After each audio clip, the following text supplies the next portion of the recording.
want to touch on one thing that affects every Tom, Dick, and Harry until you've proven to be a professional. Procrastination is said to be the thief of words. Can 2 or 3 people give me a common definition of procrastination, at least as it pertains to our business? I want to do it, I love it, I'll do it, but I'll do it tomorrow. Can someone give me a perfect, just give me any definition that comes to your head? Yes, Mr. Patrick, thank you so much. And we thank God for this amazing gift of life. So what is procrastination in your own definition? Let's dive right in because we are just, we've spent a couple of minutes already. So I got my own dictionary meaning of procrastination. Let's look at it. It says procrastination is the act of delaying or putting off tasks until the last minute or past their deadline. Procrastination, I will do it, I love it, but I'll do it tomorrow. And we're told that tomorrow never comes. If you don't get it, forget it. A second definition, you can say that it's a form of self-regulation failure characterized by the irrational delay of tasks despite potentially negative consequences. So I'm trying to put on this AC, I don't know why it's not coming on. So it's a form of self-regulation failure characterized by the irrational delay of tasks despite potentially negative consequences. So what it means is, yes, you know this is what you're supposed to do, and you know that not doing it will have consequences, yet you don't get to do it. The common name for that is procrastination. So when you see yourself doing that, know that you've been caught in a web of procrastination. Yes, leaving for tomorrow what you can do today. That is the simplest definition I've ever seen. So let's look at some points. Before I give us those nuggets, let's look at some very few points to note before we proceed. There is never enough time to do everything you have to do. It sounds negative, right? But that is the absolute truth.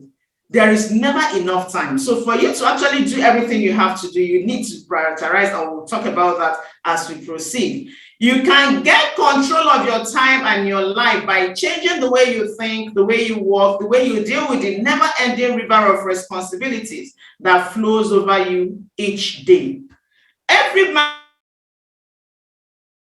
every woman created by God, whether you're a child or not, you have responsibility. Even the ones that are still suckling, their work is to suckle. If they don't suckle, be it the breast, be the bottom, they will not eat. So as long as you're alive, you have responsibility. And if you don't prioritize your work for the day, you're going to be overwhelmed. At the end of the day, you see that you've actually not achieved so much. And if care is not taken, procrastination will set in. And I'll get to show you how procrastination comes up when, yeah, fantastic. When people don't get results, it leads to procrastination. I will talk about that. So, point note again, you must have your goals written. You must have your goals written. Someone says that when goals are written, it crystallizes it.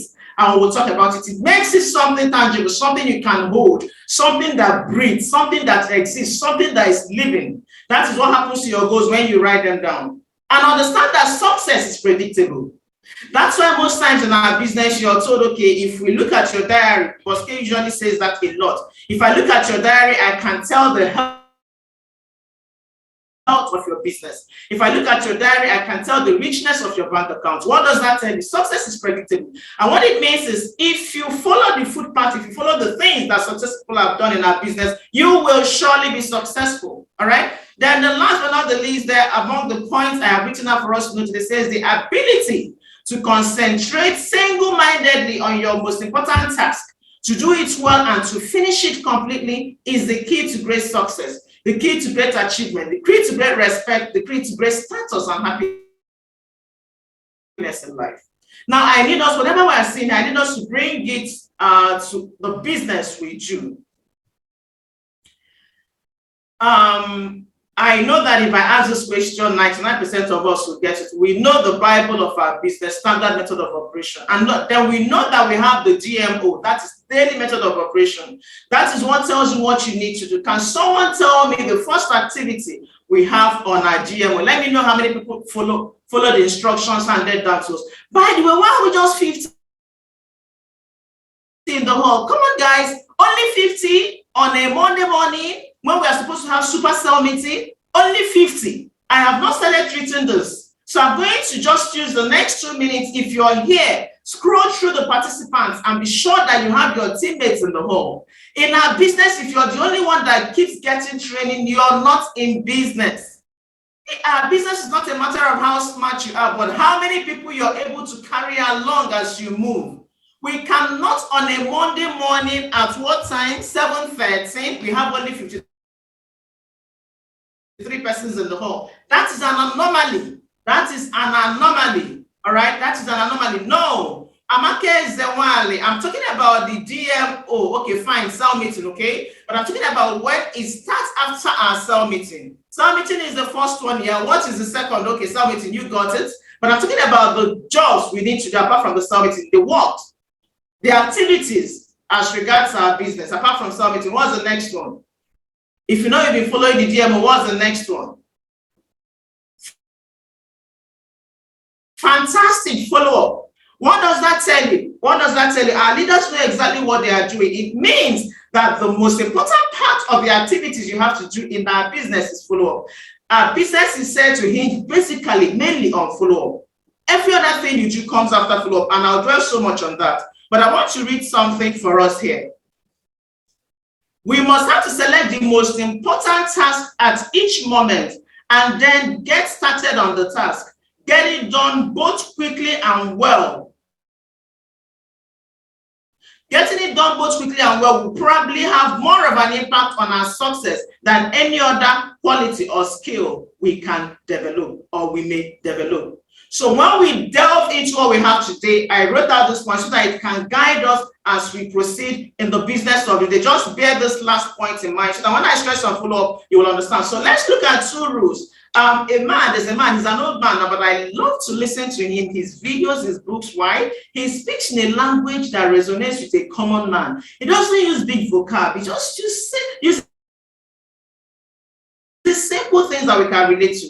And he said there are two rules to frog. And what he calls frog are those biggest activities we have to do in a day. All right. And he says there are two rules to frog eating. The first one, he says, if you have to eat two frogs, eat the ugliest one first. And then your ugliest frog is that biggest, most important task.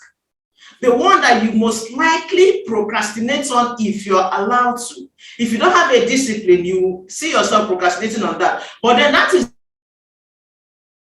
the most simple activity that you can do, and you see that you have attained over 90% of your result for the day. So if you have to eat two frogs, eat what? Eat the first one. If you have two important tasks before you, start with the biggest, the hardest, and the most important task first. Continually remove yourself from the ones that are not as important as the first one. Take decisions every day that will guide you towards hitting that your most important goal, okay? And then the second one says, if you have to eat a live frog, do you know what frog is? You know how ugly a frog looks. That's why I put the picture there. If you have to eat, can you even picture yourself eating a frog? Can you just close your eyes and picture yourself? That's gross. But at least for you to understand what I'm saying, you have to picture yourself eating the frog. Then what is the fastest and the best way to eat it? Eat it fast. So if you have to eat a live frog at all, it doesn't pay to sit and look at it for a very long time, okay? So the key to reaching your high levels of performance and productivity is to develop the lifelong habit of tackling your major tasks first thing each morning. So it means that before you can know your first task to tackle each morning, you must first of all have written out the task for the day, and we will get to that. So I want to tell you categorically that what? You need to develop the routine of eating your frog before you do any other thing you have for the day. And apart from eating your frog, you need to eat it fast. I know that eating the frog may sound very gross to you, but I need you to understand what it means, okay? Understand what it means so that as you're resonating with you, you will understand what I'm saying. So let's look at some of the simple things I put down there before we get to the 21 steps of eliminating procrastination in our lives. So the first one says, take action immediately. Take action immediately. Number two, develop the habit of success. Take action immediately. Do we need to say anything there? I don't think so. I don't think we need to say anything there because every Tom, Dick, and Harry knows the actions you need to take in our business. But I want to tell us that successful and effective people are those who launch out directly into their major tasks and then discipline themselves work steadily and single-mindedly until those tasks are complete. Every word you hear there is intentional. Single-mindedly means that you need to leave every other thing by the side and focus on that one activity that you need to do. Then you develop the habit of success. I don't think this one will be enough for us to deal with this, but let's see how far we can go. Develop the habit of success, and that entails the habit of setting priorities, overcoming procrastination, and getting on with your most important tasks. And that takes the mental and physical skill. Okay, so the habit, every habit is learnable, ladies and gentlemen. Every skill is learnable. Every skill is learnable. I've seen a lot of people give up different number of days. Some people say if you do something for 33 days, it becomes part of you. Some people say if you do something for as much as 66 days, it becomes part of you. But whatever it is, what every one of them is trying to tell us is that consistency and then learning a skill consistently breeds mastery. What's that common saying? Repetition breeds mastery. We've heard it over and over. Don't think that everything you're told is a joke. Everything that you hear in our business was taken from the masterminds in wealth creation, as far as our world is concerned, okay? So every habit is learnable, every practice is learnable. And with repetition, doing something over and over and over until it locks into your subconscious and becomes a permanent part of your behavior, that is the only way you can actually make something a habit for you. The third one there says, develop a positive addiction. Whether you would like it or not, you get addicted to either the good things or the bad things, but ensure that what you're getting addicted to is a positive thing. Addiction is not a negative word. Some of us, we cringe at the word addiction. It's not a negative word, all right? Imagine if you get addicted to doing good things. Imagine if you get addicted to doing the biggest thing for every day you come to the office. Imagine if you get addicted to having a perfect flow of done. Imagine if you get addicted. How much success do you think you can generate in our business? So one of the keys to your living a wonderful life, ladies and gentlemen, having a successful career and feeling terrific about yourself is to develop the habit of starting and finishing important jobs. Every one of us, if you tell yourself the truth, we suffer from this problem. One moment we are hyped, one moment we are, we are on the move, we'll do this, blah, blah, blah, blah, blah. And you do it the first, the second, the third, by the second week, they launched the 444 worksheet. Everybody picked up the 444 worksheet. Oh, yeah, I'm going to connect 4, and my phone is going to connect 4, and they're going to connect 4. And within 6 months, boom, I'm a millionaire. How many of us did that thing into the third week? I'll use my office as an example. I know a lot of you guys. I know you're here. You did the first 4, and then at what level? When was the last time you picked up that your 444 worksheet to update it? When was the last time you actually checked number 2, number 3, whoever it is that is falling short on your 444, and you call the person and say, okay, I noticed that you've not connected your 4. Remember that our target is to hit $1 million per month, at least in the next 6 months. If you follow the 444 100%, it gives you, that is working only on matching bonus. By your 6 months, you should be hitting 8 point something million. So you need to develop a positive addiction, okay? And understand that there are no shortcuts in life, no shortcuts. You must have to practice to become perfect. Practice is the key to mastering any skill. Whatever skill you want to get, you must have to practice it over and over until you become a part of it. All right. And number 5 there says develop the 3 Ds of new habit formation. I don't know how many of us know the 3 Ds, but I'll go ahead to show the 3 Ds stands for decision, discipline, and determination. First of all, you need to make a decision to develop the habit of finishing your task, completing your task. Then secondly, you need to discipline yourself to practice the principles you're about to learn over and over until they become automatic. And then thirdly, you back everything up with determination. They said with what's that one? Consistency, you will not finish. How did they say that thing again? Who knows it? Because somebody put it there. But without determination, you cannot finish. All right? Yeah, so you back it up with determination until the habit is locked in and it becomes a permanent part of you. And then the last one there says you visualize yourself as you want to be. If you don't practice visualization, you're missing out on a whole lot of becoming financially free or whatever it is you want to attain in life. You must practice visualization every day. See yourself as the kind of person who gets important jobs done quickly and well on a constant basis. Pride yourself as that, see yourself as that, and you have virtually unlimited ability to learn and develop new skills and habits. All right, when you train yourself through repetition and practice to overcome procrastination, and you get your most important task done completely, you move yourself to that level where you want to be. So let's rush. Let's look at, remember the topic of the day says 21 great ways to stop procrastination and to get our jobs done in less time. So let's look at the first one there. Those ones were preambles, all right? That's why I was rushing. Now we have 30-something minutes to go. Number one says, set the table. We start with a quote by Napoleon Hill that says, there is one quality that one must possess to win, and that is definiteness of purpose, the knowledge of what one wants, and a burning desire to achieve it. Clarity. Without clarity, you're not going anywhere. Clarity is perhaps the most important concept in personal productivity. What is it that you want to achieve? What is that goal you have set for yourself? They use a powerful formula for setting and achieving goals. Goal setting is a whole new level that we cannot treat during cell meeting, especially when we don't have time left on our hands, all right? You may have to look for trainings on goal settings. I think we've done that before. Look for books on goal settings to understand, but understand that for you to attain any level of success in life, in our business, in your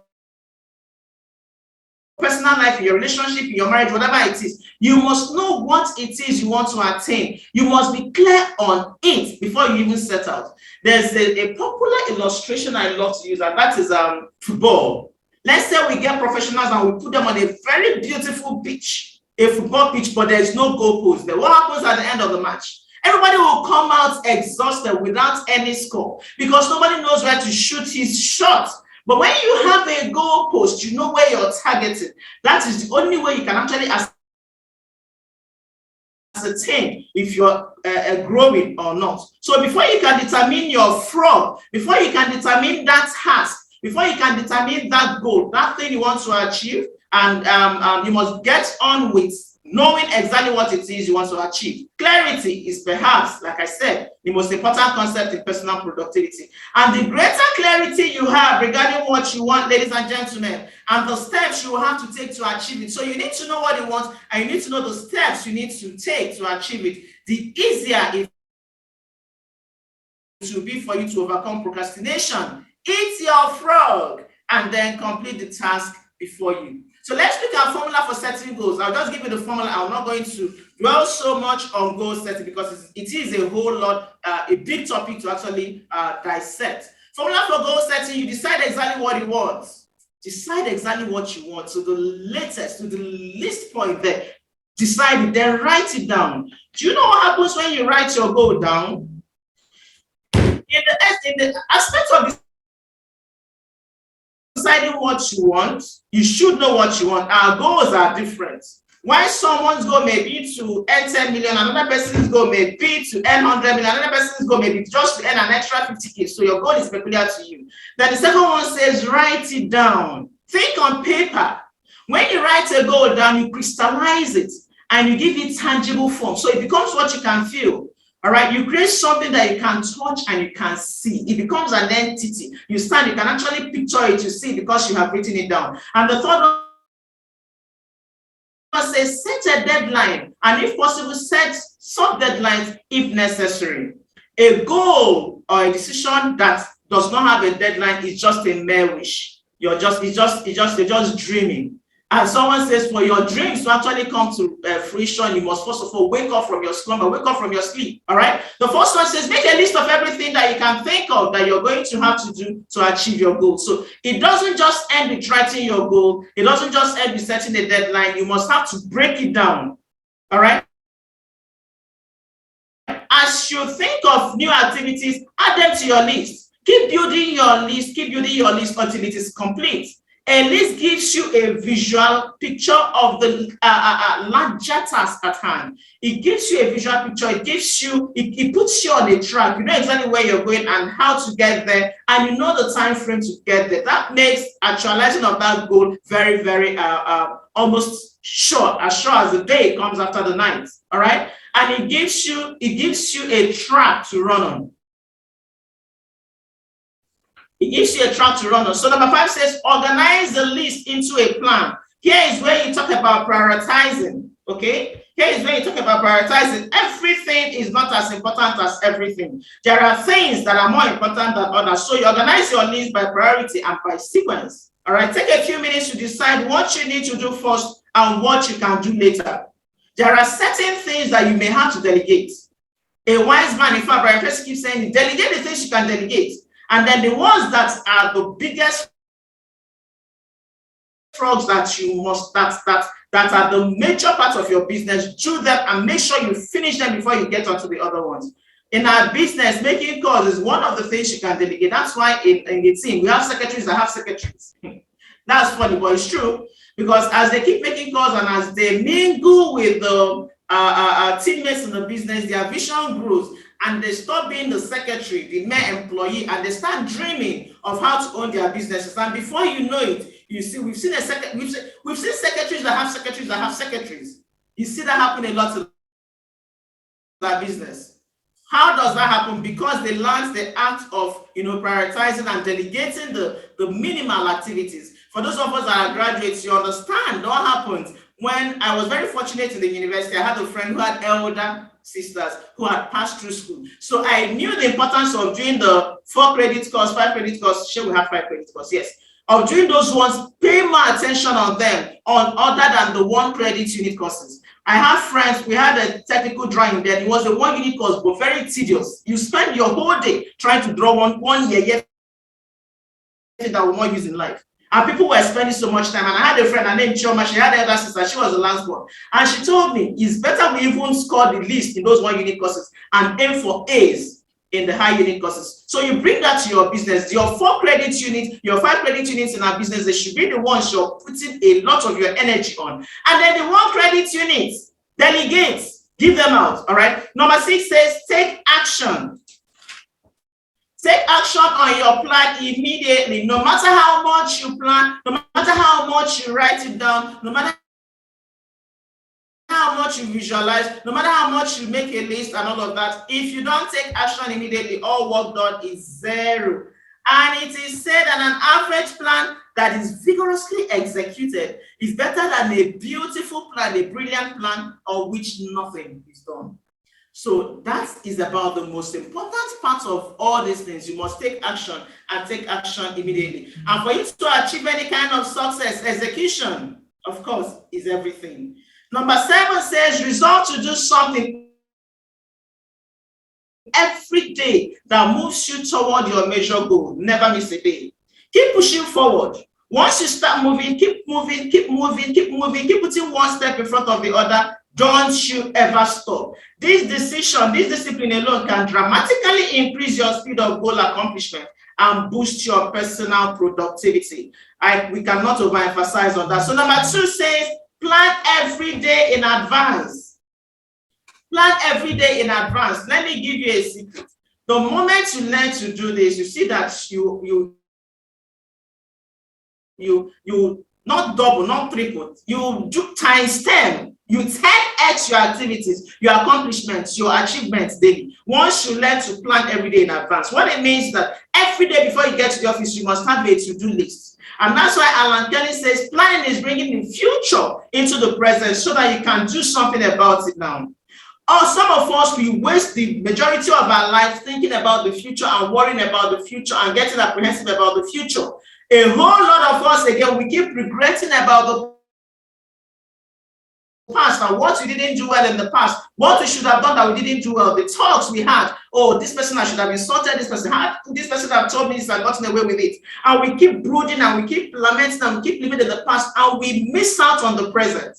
The present is called the present because it is the present. It's a gift to mankind. That is what matters. We are advised to spend majority. Some people say 75% of our time. Some people say 80% of our time on the present. Yes, you think of the future so that you can plan. Don't dwell so much on the past. It doesn't mean you forget your past. Because if you don't know your past, you may not be able to plan your future. But the bulk of your time has to be spent on the present. And that is why planning is bringing the future into the present, like I said, so that you can do something about it now. Do you realize that today was the tomorrow you talked about yesterday? So for those of us that keep procrastinating, I'll do it tomorrow, it never comes, because by the time you get to tomorrow, it becomes your today of that moment. It's very deep, and think about it. So the very act of thinking and planning unlocks your mental powers. It triggers your creativity and increases your mental and physical energy. There's something, in fact, the greater part of the work you have to do towards a goal is in the planning session. It doesn't mean you experience what we call paralysis of analysis. That's what I'm talking about. We're talking about intentionality, planning towards a goal, setting your target, setting a goal, and working towards that. So your ability to make good plans before you act is a measure of your overall competence. I don't think we can overemphasize on that. All right. So understand that you need to plan your day every day before you leave. Have your to-do list, and then when you have your to-do list, we tell you exactly how to go about it. You need to prioritize it, A, B, C, D. I hope we have time to get to that, so that you see that the things you have to do first will be the ones that fall under A. And trust me, you will not have so many of it falling under A by the time we get to that. So utilize the 6P formula for you to actualize this planning of your day in advance. Utilize the 6P formula. What is the 6P formula? It says proper prior planning prevents poor performance. Proper prior planning prevents poor performance. What it means, if you spend your time to plan, it increases your performance by as much as 90%. I've experienced it, and it gives you what we call the 2 hours extra per day. So when you make your list the night before for the work ahead, you make everything that you have not yet accomplished onto your list. Okay, make your list the night before for the work day ahead. Then move everything that you have not yet accomplished. Let's say you had a list you wrote yesterday, and then today you went to the office and you didn't accomplish everything. You move them onto your list, all right? And then you add the next one. Add everything that you have to do for the coming day. But adding it does not mean you have to do all, and I'll show you how to go about it, okay? So the more time you take to make written list of everything you have to do in advance, the more effective and efficient you will be. Think on paper. If you don't pick out anything today, think on paper, all right? Think on paper. So you have different lists for different purposes.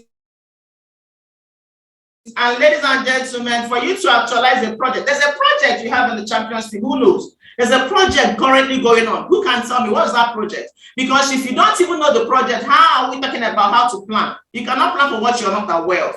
Who knows the project that we have going on now? What is the project?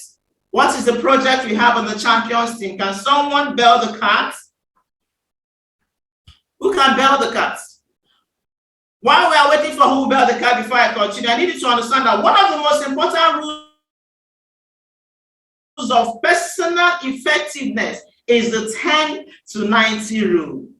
We are so fortunate enough today that a lot of successful people have gone ahead to give us, they give us tips, what I call expo, as far as wealth creation is concerned. They tell us about the Pareto principle, and now we are hearing about the 10-90 rule. I know that majority of us may not have heard it. But this rule says that the first 10% of time that you spend planning and organizing your work before you begin will save you as much as 90% of the time in getting the job done once you get started.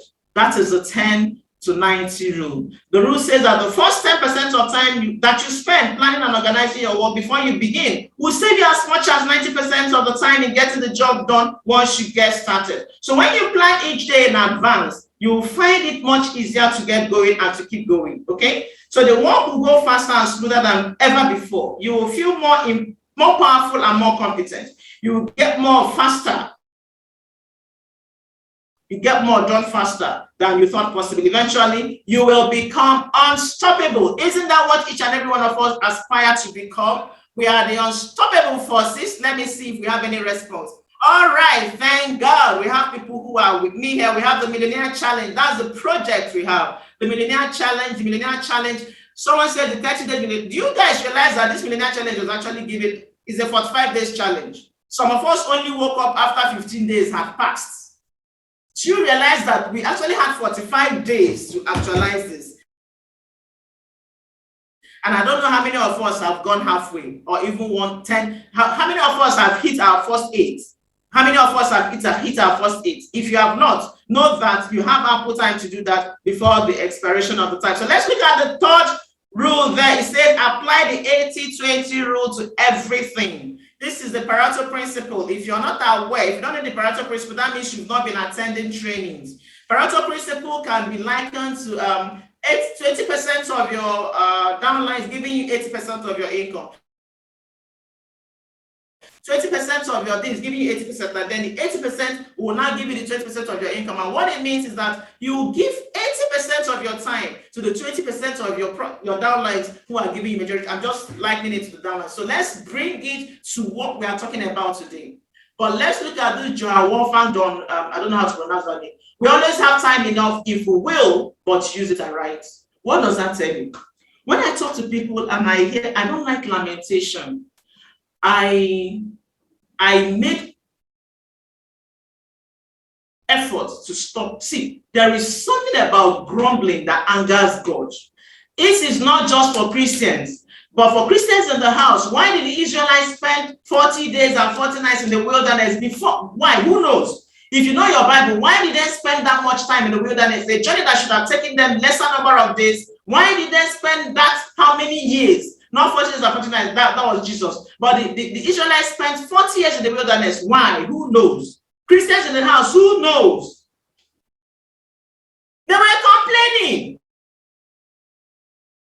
They were mumbling, they were grumbling, they were lamenting, they were murmuring, they were doing a lot of things. Grumbling, complaining, murmuring, it angers God.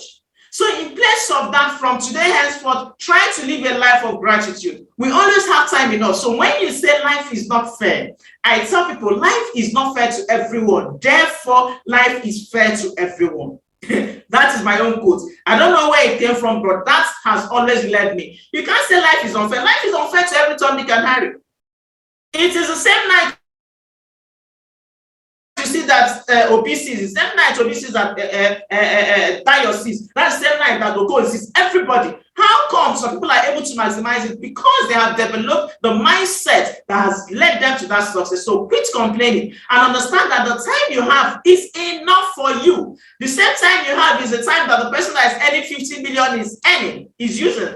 The same 24 hours is what that the person that is making 100 million is using. What is the difference? They have learned to prioritize their time, or maybe they have learned certain skills that you have not been able to learn. So what do you do as a person? Find out what they have done, find out what they did, and walk the path. If you walk the path, you will equally get that success. Okay, so number of tasks versus importance. See, these are points. I didn't number it. Okay, but just know that these are bullet points. So henceforth, we are going to be looking at the number of tasks versus importance of tasks.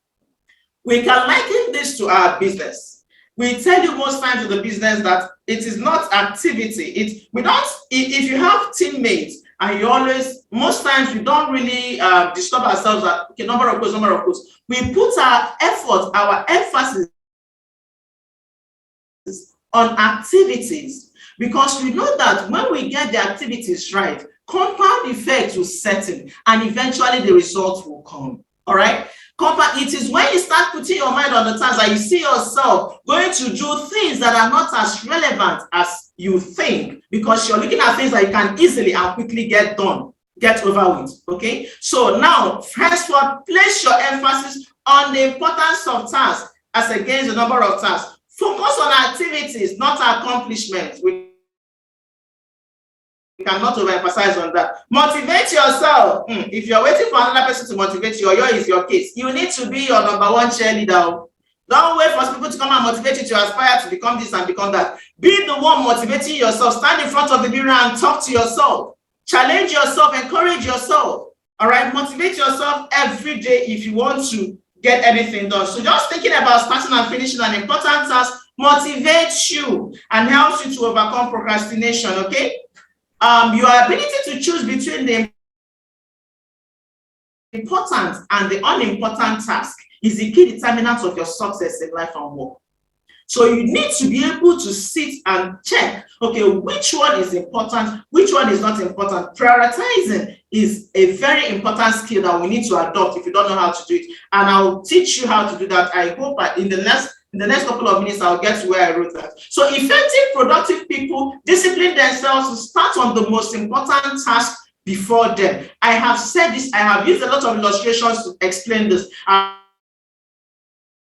I've used the 4-unit and 5-unit course against 1 unit. So if you're not a graduate, understand that there are certain things that will give you more results than the others. So you start your day with those basic ones, those not basic, those most important ones, and finish them first, finish them well, finish them effectively before you move to the next one. Okay?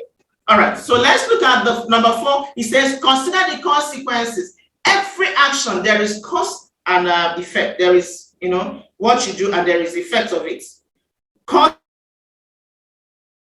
and effect. They say it's karma. They say it's what again? There are so many words people have used to describe it. But that activity that has the highest level of consequence that will determine to a great extent your success or failure in the business is the one you should do first. And in our business, it is follow-up. The fortune in our business is in the follow-up. It is not in prospecting. It is not in invitation. Yes, you can afford to do all that. You can have someone invite for you. You can have a secretary do third-party call for you. You can have anybody do that. But the expertise starts with follow-up and closing. So if you're a leader here, if you are not applying here, you can delegate the initial one, which is calling. Get even the secondary school pupil or whatever can do your course for you, but you must be the one to do the important task. So the mark of the superior thinker is his or her ability to accurately predict the consequences of doing or not doing something.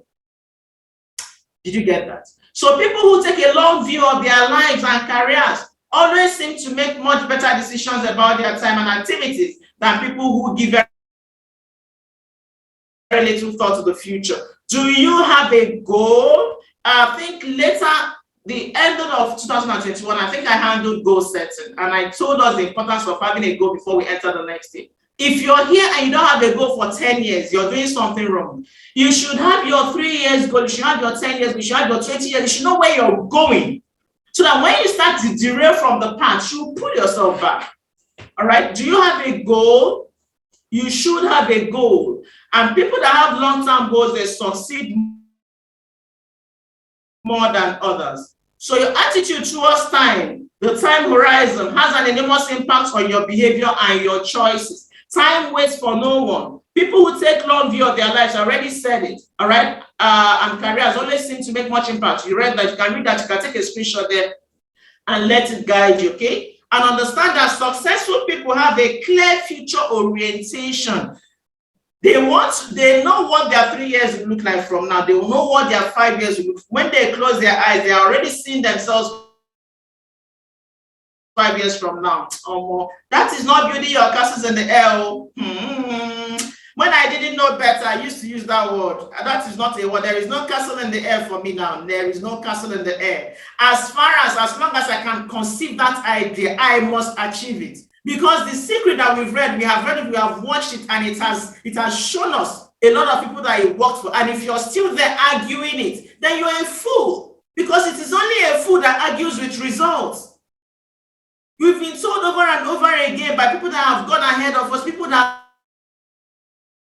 done much more than we've done. People were aspiring to be like. They said, whatever you do not, you keep looking, whatever you keep aspiring for, whatever you keep visualizing, the universe will conspire to give it to you. Grant Cardone in his popular quote said that the world would only give you that which you refuse to give up on. And I wrote it boldly in my office to direct me, to guide me. That once I need something, I need to be laser focused on it. I need to want it as much as a drowning man wants air. If you have ever tried drowning before, you know how much you needed oxygen. That's as much as you want that success for it to hit you. So what are the potential consequences of doing or not doing that task? If the consequences are not so much, it may be a task that you need to delegate. If the consequences are so much that it may impact negatively on your business, then that may be one of the most important activities you have to do. So keep yourself focused and forward moving by continually starting and completing those tasks that can make a major difference to your company, to your business, to your team. All right? Then I want to show there are 3 questions we must always ask ourselves as regards any task we want to do. Ask yourself, what are my highest value activities? What can I do? What can I and only I do that, if done well, will make a real difference in my business? And what is the most valuable use of my time right now? In fact, this third one should be ringing in your head every second of the day. Am I doing the most valuable? Am I having the most valuable use of my time at this point? This thing I'm doing now, is it the most valuable thing I should be doing at this point? And that should direct you. That should be able to tell you if what you're doing is what you should be doing or not. So let's run. Number 5, practice creative procrastination. I won't dwell so much on this. Procrastinate on small tasks, procrastinate on purpose, prioritize versus posterioritize. This is good English. Priorities versus all right, number 6. Do I need to explain this? Okay, let me just give you a quick definition, okay? Let me give you a quick definition because I didn't want to waste so much time on that. Number six, I told you that I'll show you how to utilize, how to know if that task you're doing is actually important or not. But let me define what I said I would define. A priority is something that you do more of and sooner, while a posteriority is something that you do less of or later. So if it is important, let it be of highest priority. If it's not important, you put it on the other side. Number 6 says, use the ABCDE method of continuity. Sorry, I didn't put that E. So use the ABCD method continually. What do you use it for? Use it to check what task is important. So let me explain it. Of course, I already said that you need to think on paper, okay? When you think on paper, you write out all the things you need to do for the day. When you write it down, you number it. Then in front of that, let's say you picked up the first one. If the first one is very important that you must do it, then you attach an A to it. Do you understand? Do you understand? If the font, let me see, are you guys following me? Do you understand what I said? Oh, the font size is small. Sorry, it's just this one. The screen isn't clear. Oh.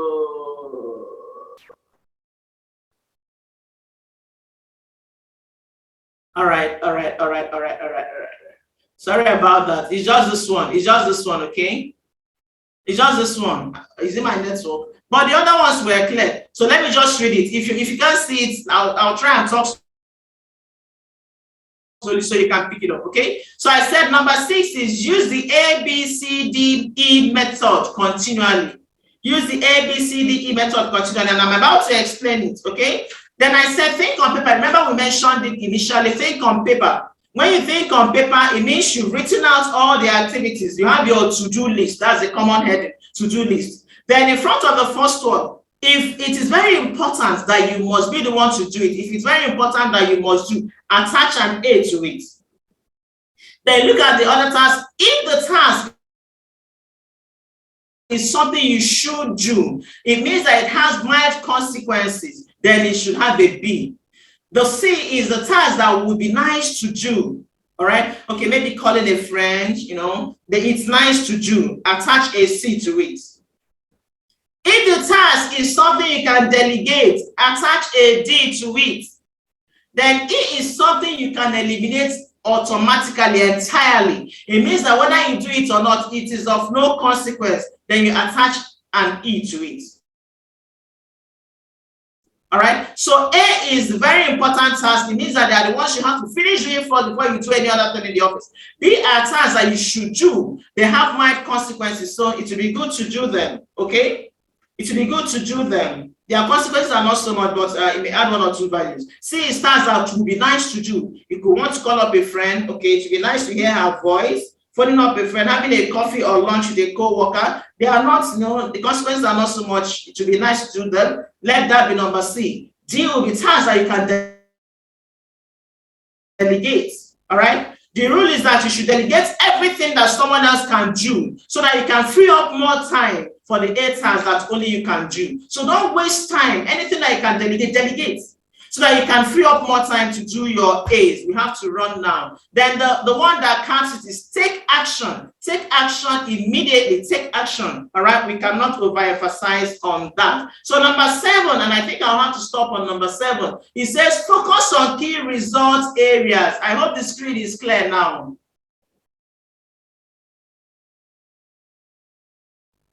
Focus on the key results.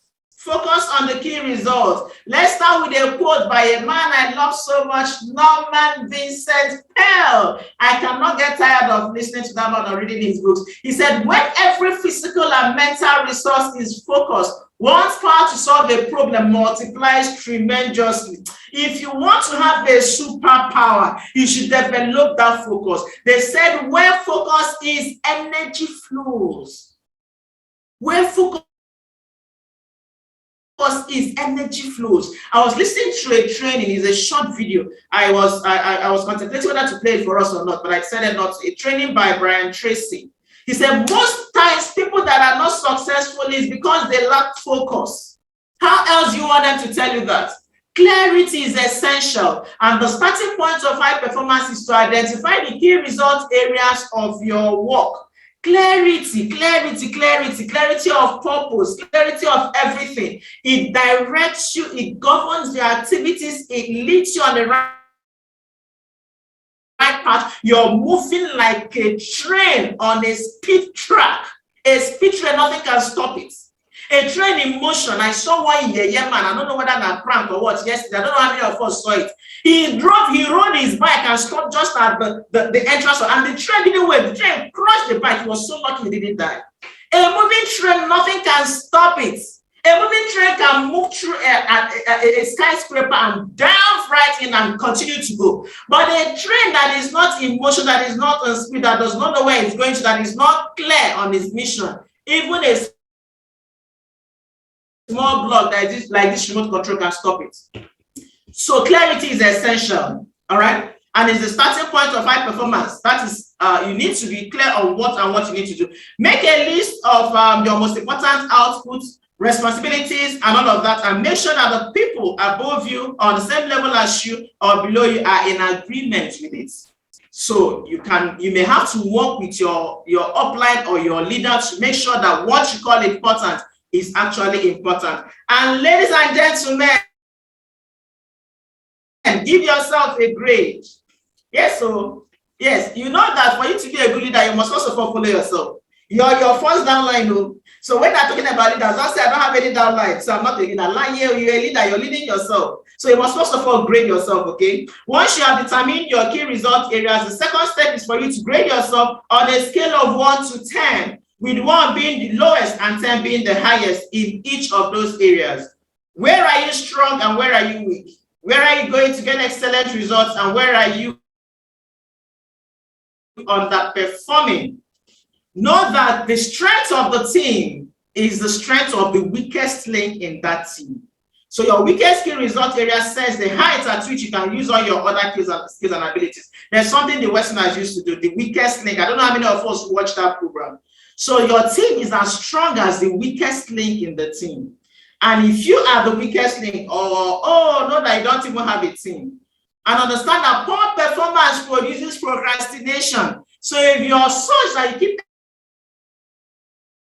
experiencing procrastination, I hope the screen better now. All right, Amaka, thank you so much. So poor performance produces procrastination. So if you're procrastinating, you may have to check. Maybe as a result of the fact that you're not getting results.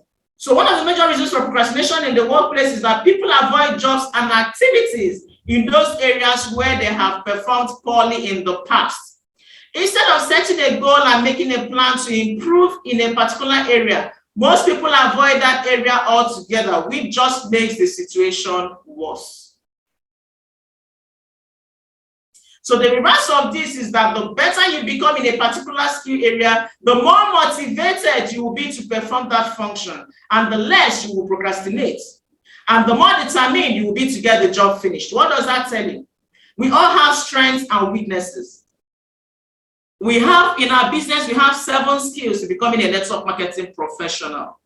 In as much as we are not saying you will be a professional in the 7 skills, but at least we know the ones that are core if we must have a thriving business. Then grade yourself on those ones. And if you're not doing well on those ones, learn the skills. Every skill in our life, in the world we live in today, is learnable. Every skill is learnable. There is no skill that is just for the selected few. That is a lie from the pit of hell. All right. So the fact is that everybody has strengths and weaknesses. Refuse to rationalize, justify, or defend your areas of weaknesses as it pertains to our business. Okay. Instead, identify them clearly, especially if they are the high performance skills, if they are the high income generating skills. And the high income generating skills in our business is follow up and closing. If you're not doing well in them, don't shy away from them, don't run away from them, learn the skills. We have videos that have been done that are on YouTube. Go to Bosquet's YouTube and watch handling objections professionally. There are a lot of videos, even a lot of G leaders and masterminds that have produced amazing videos that can teach us. Pick up one of them and watch it over and over and over, so that repetition will bring the mastery that you're looking for. Set a goal and make a plan to become very good in each of those core areas in our business. Just think, it may be the only one, that may be the only one critical area away from top performance at your job. That may be the only one area you need. So I want to ask us a vital question now. I want to ask you this question and answer it, all right? What's one skill, if you developed it and did it in an excellent fashion, would have the greatest positive impact on your career? Personalize it. What's one skill, if I developed and did it in an excellent fashion, would have the greatest positive impact on my career? Answer that question yourself. And once you have determined that one skill that will have the greatest positive impact on your career, get on with learning it. Get on with perfecting it. Get on with learning all those skills. Acquire every knowledge. Read every book that will make you a grandmaster in that one skill. Remember that story we heard, all right? A man, they said that they will rather, okay, it was the character. So it's one of the quotes he used a lot. The first time I heard it, I was like, what's this? But by the time I thought deeply about it, it made a lot of sense to me, all right? That he would rather fear a man that has practiced one skill 1,000 times than a man that has practiced 1,000 skills once. It means that with that one skill, he can devour anything that comes his way. So also in our business, this screenshot it and let it dwell, ruminate on it, dwell so much on it, think of it. Decide what one skill that if you developed and did in an excellent fashion would have the greatest positive impact. We're not saying it's only one, but at least there will be one that will top the chart. Decide to become a pro at that and watch what happens to your business. All right, so we are right on time, ladies and gentlemen. I'll be stopping here at number 7 today. I know we got so much value, not I hope, because if you did it, even if I alone got value, it's a wonderful thing, because as I talk to you, I talk to myself. Today is Monday. We had a lot of events. By the way, I noticed something, and it's appalling. Our attendance is dropping drastically. Our attendance, our presentations, we had the least number Amazon event. We have never had that number in over a long time. We had only 60-something people. Saturday Amazon event, that's an anomaly. That's an error. That's an error. Our Sunday physical events, we didn't have so many people. What's going on? Are we slacking? Are we sleeping on the activities we need to do? We have 7 skills only. If we have to become a professional, we have 7 skills only. Can someone be benevolent enough to type it as well? We can close on that. 7 skills, so that you know that if you're not doing any one of them, something is missing. While we say we should delegate, it does not mean that you should overlook it. They are not the same. Those 7 skills must be represented in your business for it to move well, for you to succeed. Then among the 7 skills, we now said there are the ones that only you must do, that you have to do well. And there are some that someone can do for you. So delegating does not mean you should overlook the 7 skills. Now, there are 7 skills to becoming a network marketing professional. Can someone write that down? We ask ourselves that every day. 7 skills to becoming a network. I thought before I finish, once you hear 7 skills, you know exactly what I'm talking about. Why is it taking so much time? Put them together so we can read them together and know why our invitations are dropping. I need it together. Tertiary, finding prospect. Don't give me one. Just put it together. All right, I'll put one. Let's find the prospect. Let's first. It's already 8. I said I will not exceed 8. Fantastic. Prospecting, inviting, presenting, follow up, closing, getting them started, promoting event. One this tell us? It means that either our prospecting is suffering, or our invitation is sick, or our presentations is top-notch, because we have presenters who are always there. They are always available to present. But then all you need to do is prospect and invite, and you're slacking on it. You're slacking on it. We have the SMO checklist that tells us what to do, how to do it, in what quantity to do it, and the duration we need to do it to elicit that result we are looking for. Are we living up to that? So that tomorrow when you say I did it and it didn't work, you know exactly what you didn't do well. So I believe in knowing exactly what we did that we didn't do right and getting it right henceforth. So let's not look behind. Let's not look at what we didn't do well. Let's just learn. I'm not lamenting about the fact that we have very few people in the hall, but I'm only standing on that to tell us that this week has to be different. We have Amazon events on Wednesday. See, any business that involves women is a gold mine. I don't know if this logistics, if the is accurate. So they say we have 70 to 30. We have 70% of women and 30% of men. I don't know. Maybe that's why men marry plenty wives. Me or more, I don't know. Maybe that's why women fight over men. I don't know. Maybe that's why one man can have 20 concubines. Me, I don't know. But I shall know that they said we have more women in the world than men. And then the Amazon project is a business that hinges on women, and you're joking with it. Do you know Ambassador Mike, what they do basically is Amazon. So we need to take that Amazon event seriously. There is no reason why we shouldn't have 500 to 1,000 persons seated in the Amazon invitation, Amazon presentation. When we are chasing something, we chase it hard.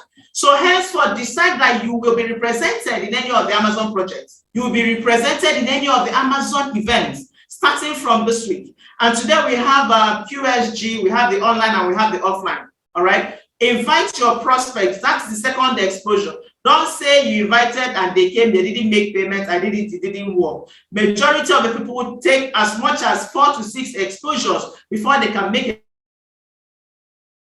a decision to join in or not. Don't stop at the first one.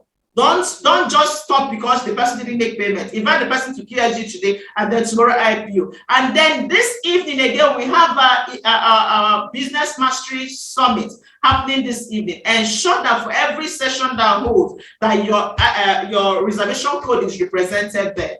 Ensure that people sit in the hall every day. It's only a matter of time. Keep doing it, keep doing it, keep doing it. Remember that the river does not cut through the rock by its sheer force. It is by consistency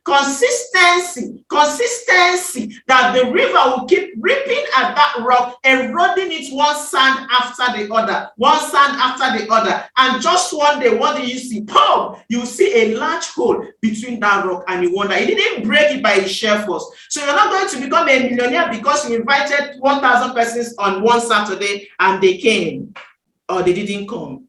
You can only become a millionaire because you did it consistently, over hearing it. Make today count. And as we do that, as we grow to the end of February, I know, as God has promised us, that March is going to be March is already a fantastic month. If you have not started thanking God for it, keep thanking God for what He's going to do for us in March. Because in March, a lot of Amazon ambassadors are going to emerge in our team. A lot of multi-millionaires earners are going to emerge in our team, because that is God's promises to us. All right. Do have the most wonderful day. Have a beautiful day. Keep smiling and keep appreciating God. I don't know why I'm talking about gratitude today. I don't know why, but no, it's not me talking. It's Holy Spirit. Don't take it for granted. Live a life of gratitude, and it will open more blessings for you. All right. Do have the most wonderful day. God bless you.